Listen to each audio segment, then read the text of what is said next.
Alright, so yesterday I got all the controls for everything mounted in the dashboard. We got all the controls for the engine, the winch, the lights. We don't have any lights for this thing just yet, but we have toggle switches in place once those are installed. We also got some temperature displays, as well as I got all this stuff mounted in place. It's not permanently mounted just yet because I'm probably going to have to move stuff around a little bit as I'm wiring this thing, but at least everything now has this designated little spot.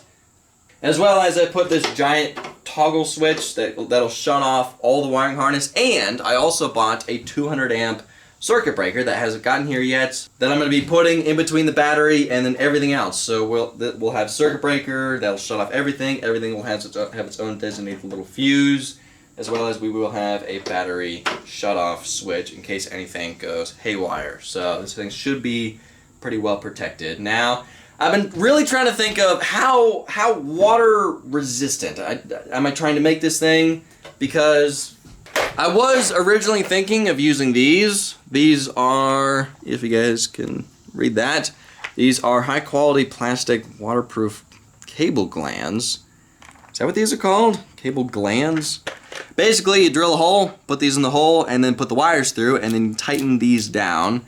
And then that crimps onto the wire, making it almost waterproof connection.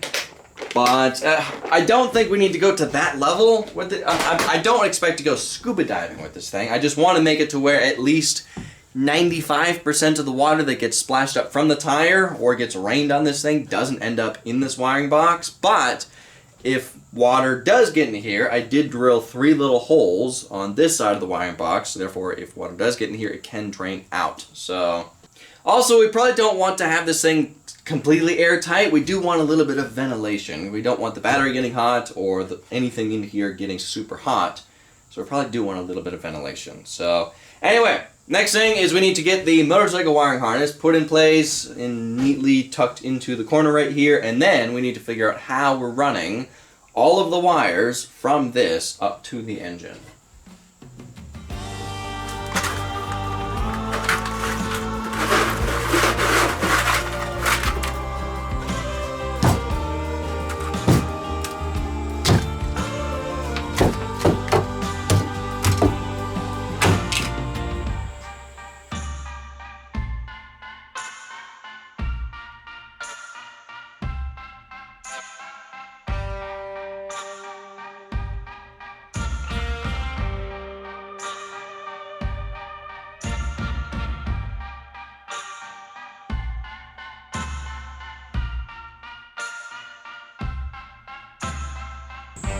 Holy crap, that is a lot of wires.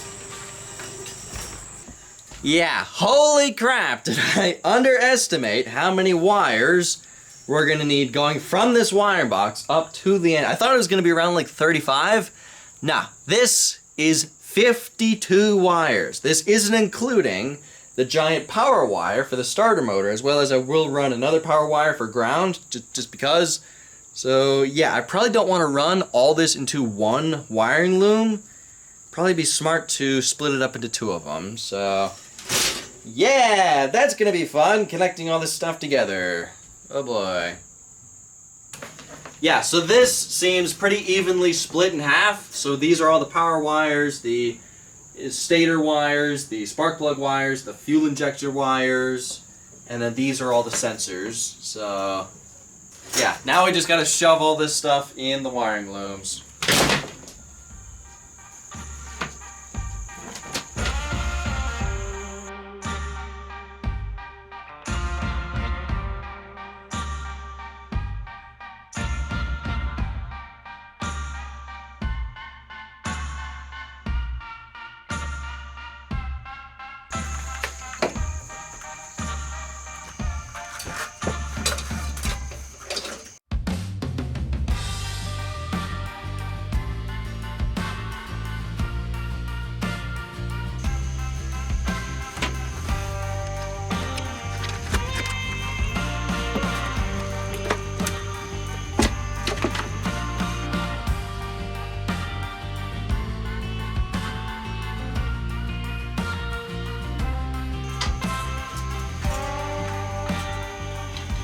Alright, and now the fun part of connecting all these wires to all the sensors on this thing. So, yeah, this may take a little while, so bear with me.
Now, like I said, this is a 200 amp circuit breaker, and because I've been doing a bunch of research trying to figure out like how big of a circuit breaker do I need. I know most motorcycles don't have a circuit breaker like this, but because I'm running a bunch of other stuff, a bunch of other accessories, I really would like to have a circuit breaker in between the battery and the terminal blocks, because we're going to be running a lot of power wires to that. And I've been trying to figure out like how many amps does the starter motor pull, and nobody really knows. I tried Googling it a couple days ago, and it's like, yeah, some people are saying 40 amps, other people are saying 30 amps, other people are saying 180 amps. So it's like, I don't know, how many cranking amps is the battery? So I don't know. So I think 200 amps is gonna be big enough to where it's not gonna trip if we have some lights on and hit the starter button, but who knows? It's kind of a thing of, if it does trip, then I just get a slightly bigger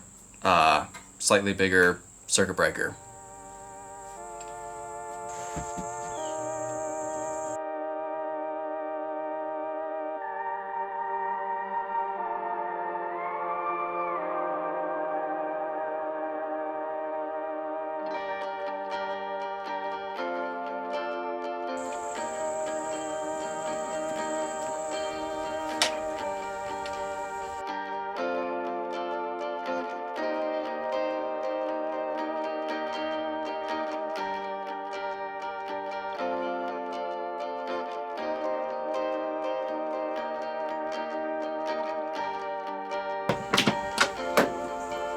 Alright, that's done.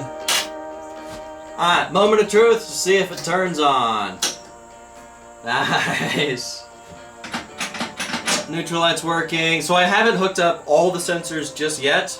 We also don't have the engine start button or on-off switch hooked up just yet, so let me quickly do that. Alright, so hooked up the engine kill switch as well as the start button, so... Nice. It's working!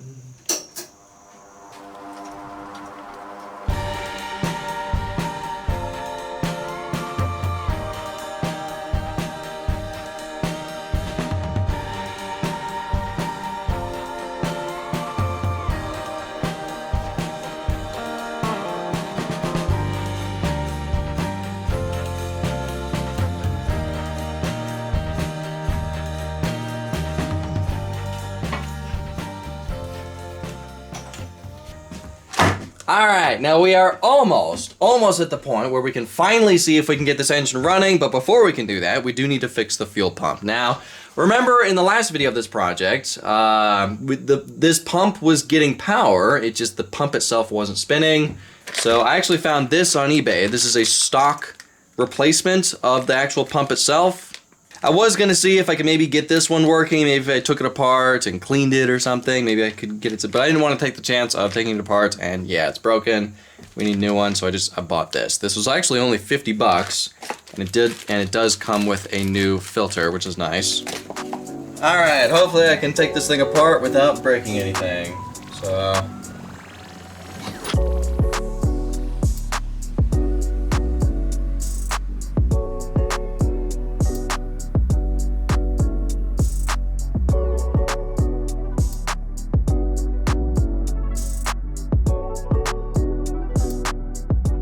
Alright, new pump is in place. It's installed. I didn't break anything. Everything seemed to go back into place.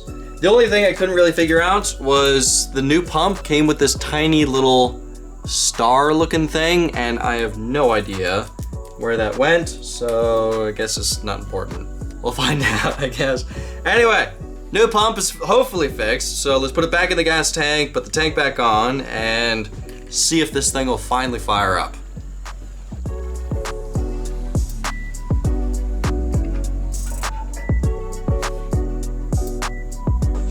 So I couldn't really find fuel line that's rated for high pressure, but I found this stuff. So, will this work? I don't know. We're about to find out. Also, we can't forget about the coolant. We need to put coolant in this thing and finish the radiator, so I gotta do that real quick. And then we can finally see if this engine will run.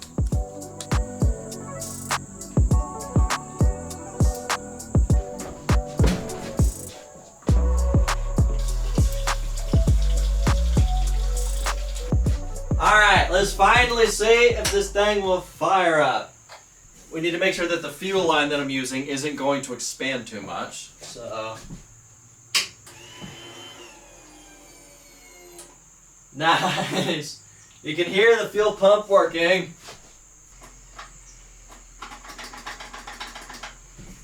So for some reason,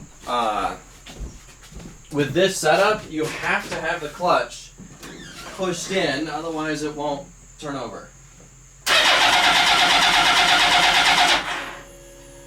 Come on.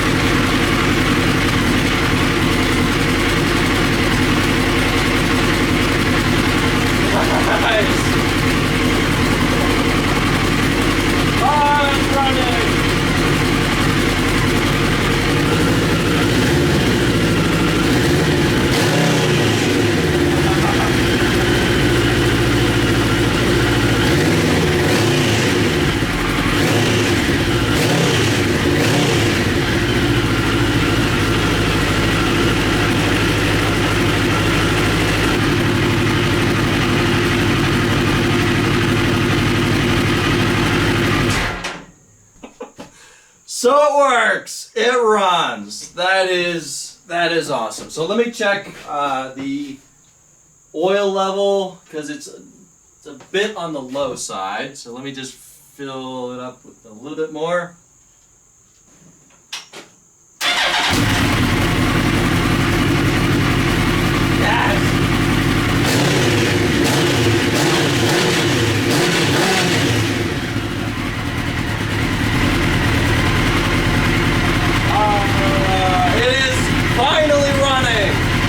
It took us how many months of work to get to this point, but it is now finally running.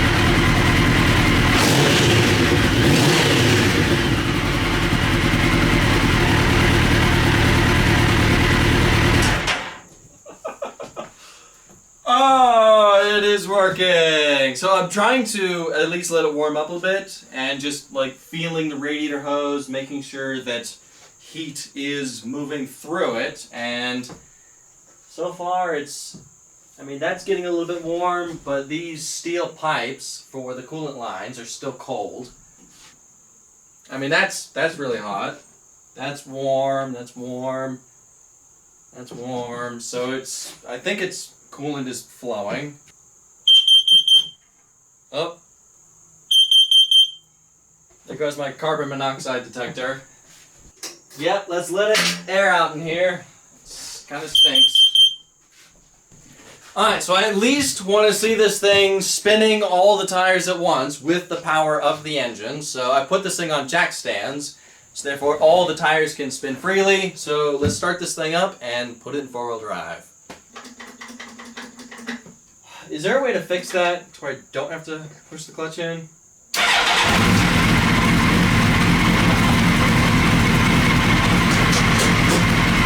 Let's try low range first.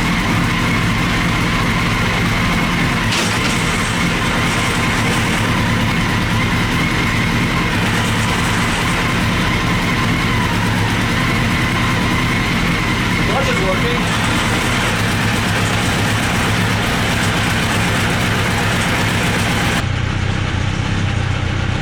So that's low range.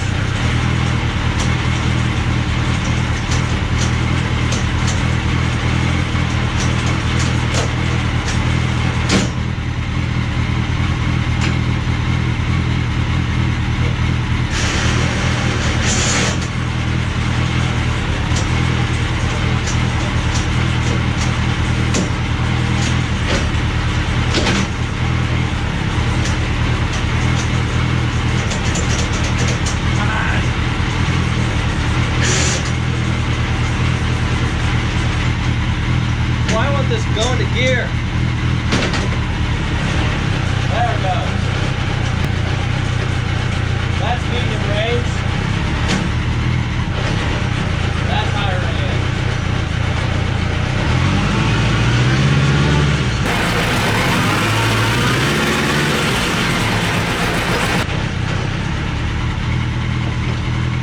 Engaging four-wheel drive.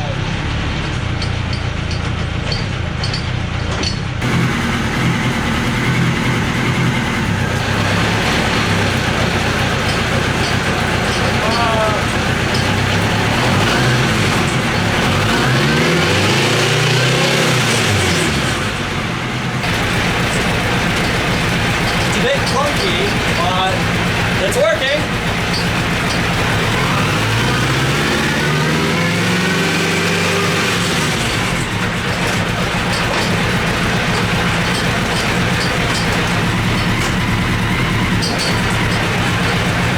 Medium range.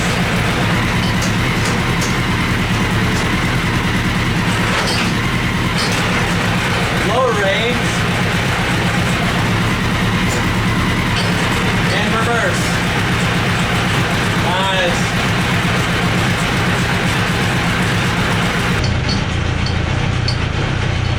Oh, wow.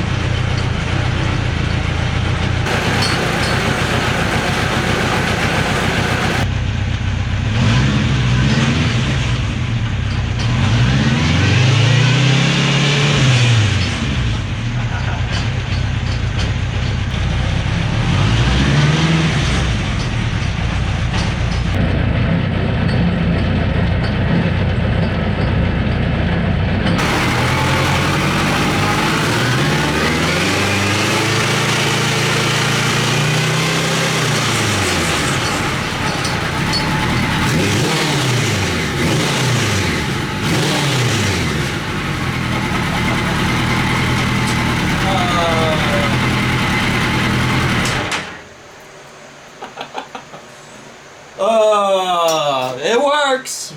It's a bit clunky when there's no resistance on it, but hopefully it'll go away once we're driving this thing. But it stinks in here, and I gotta let it air out.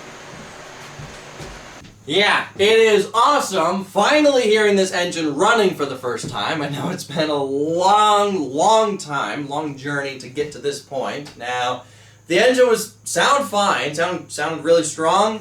I was kind of a little surprised at how quiet it was, but I actually just looked at it this morning, and I noticed that I still left the baffles on the inside of the mufflers, so that explains why it was so quiet. Normally I have to remove the baffles because they're really restrictive and it doesn't really want to let the engine get in the higher RPMs, but it was actually running fine, so I'm kind of curious if I don't even need to remove it, but I am curious what it's going to sound like once I do remove those, so I don't know. Plus I really didn't get it in the higher RPMs because before I do that, I want to make sure it's getting proper oil pressure, proper coolant and everything, and just kind of make sure it's working properly before I get this thing to full RPM. But also it is the next day because I had to let it stunk in here of exhaust, so I had to let it air out overnight. But also the secondary transmission, I'm not sure why it was not wanting to shift originally. I think it's because with these transmissions, it kind of has to get a decent amount of RPM to get the oil up to all the moving parts to be able to shift easily.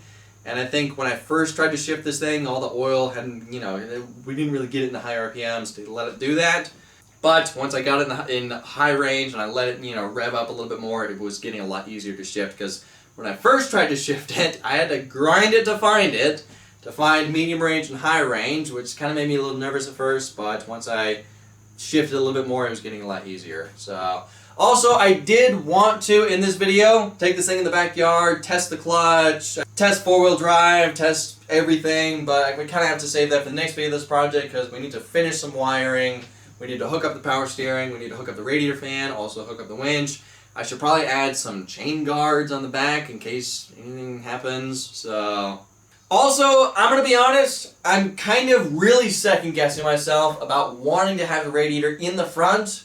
Now that I'm seeing how complicated the coolant system had to be to try and get the radiator in the front, I'm kind of really wondering, is it worth it, and would it just be so much easier and better to just put the radiator in the back? Because the reason I tried to put it in the front is because I thought it was going to get a lot better airflow.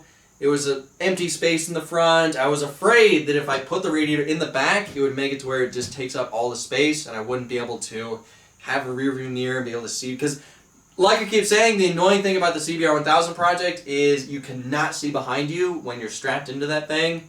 So if you're on a trail with multiple people, you cannot look behind you to make sure that the guy behind you is still there, which is really annoying. So that's why I really wanted to make sure that I can have a rear view mirror on this vehicle and I can see behind me. But now that this thing's kind of built and I can kind of measure some things, if I can find a 2-core 12-inch by 24-inch radiator, I could mount it at 45 degrees and mount it low enough to where I could still have a rear view mirror and still be able to see behind me and have the radiator in the back. I think that's going to be just a lot better, a lot more simple than trying to have coolant lines going in the chain tunnels, kind of a long distance. I don't want to have any overheating issues with this engine.